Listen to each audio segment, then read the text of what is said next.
안녕하세요. 김지 청년입니다. 이번 바위 수련회를 통해 하나님께서 저에게 많은 은혜를 부어주셨고 이 시간 그 은혜를 나누기 원합니다.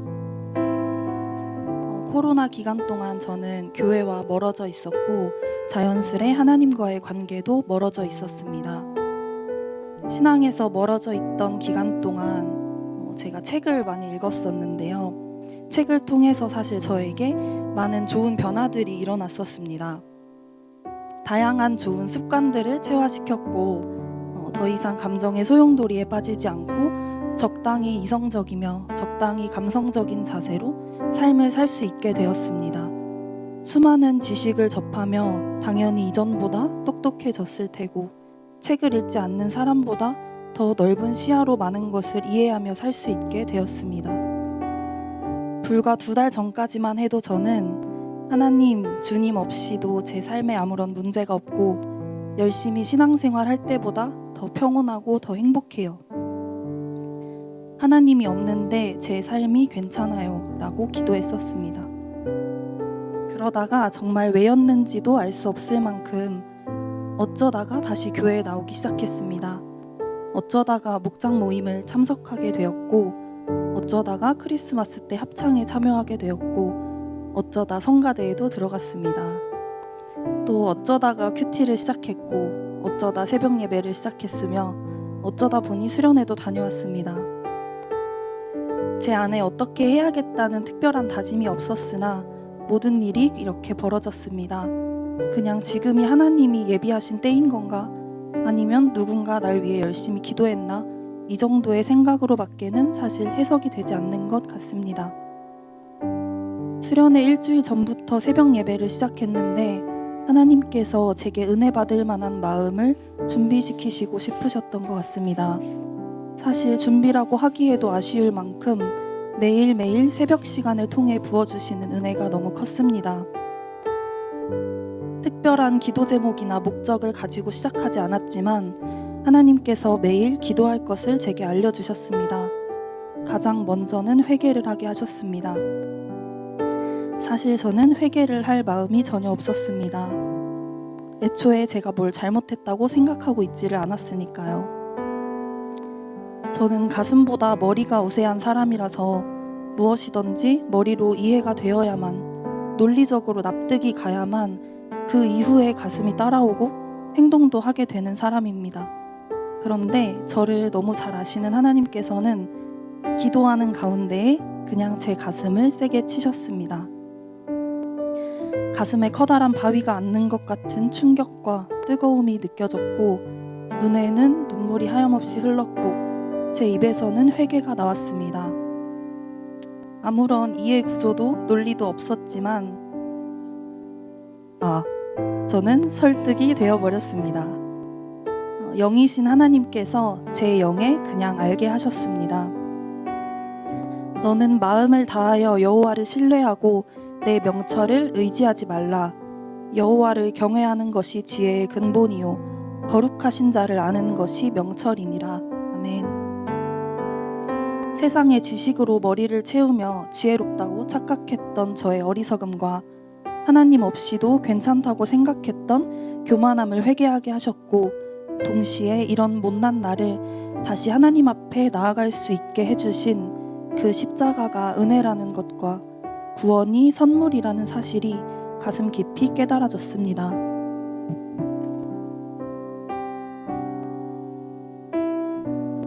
5일간의 새벽 예배와 화목한 기도회를 통해 계속해서 저를 더 작아지게 만드셨고 하나님의 높으심과 완전하심과 불변하심, 거룩하시고 자비하심을 찬양하게 하셨습니다.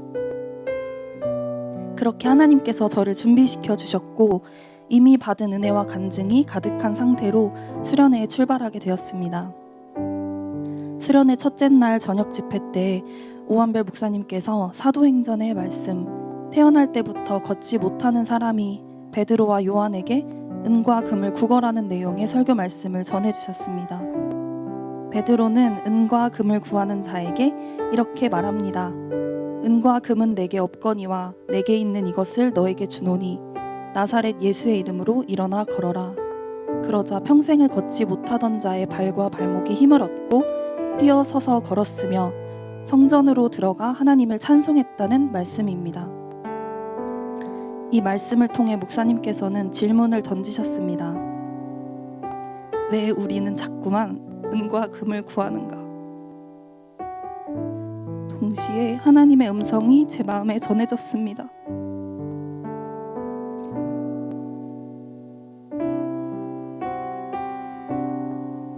지희야, 왜 자꾸만 은과 금을 구하니?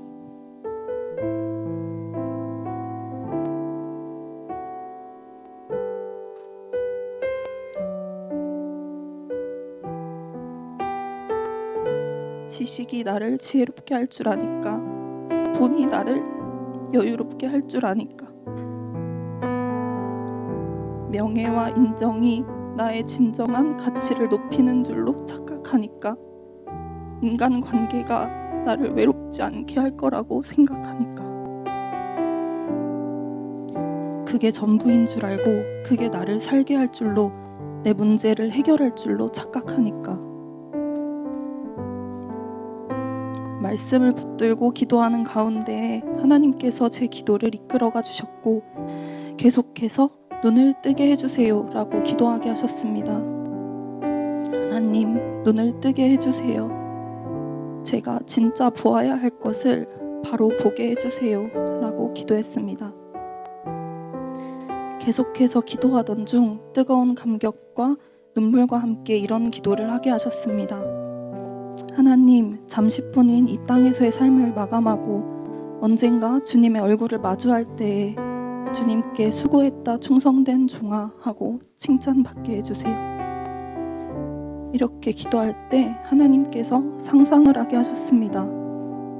이전에는 한 번도 해본 적 없던 상상이었는데 제가 점점 나이가 들어 할머니가 되고 죽음을 맞이하고 하나님을 대면하게 되는 일이 마치 겪었던 일처럼 생생하게 머릿속에서 그려졌습니다.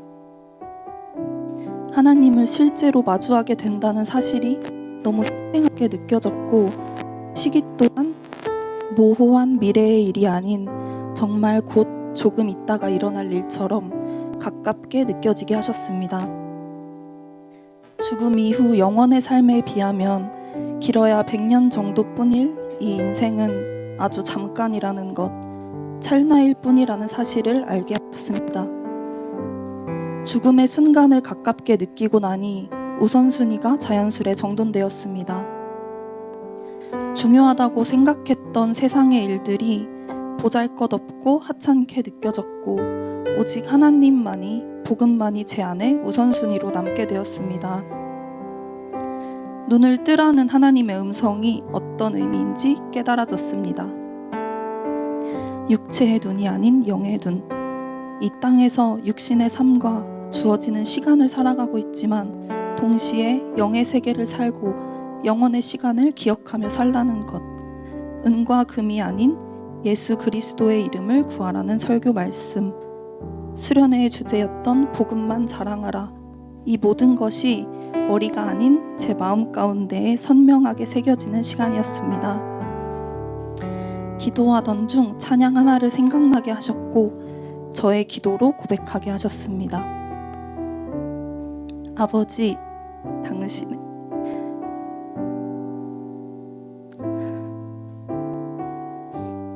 당신의 마음이 있는 곳에 나의 마음이 있기를 원해요.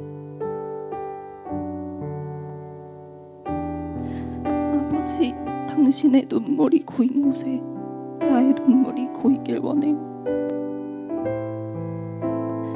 아버지, 당신이 바라보는 영혼에게 나의 두 눈이 향하길 원해.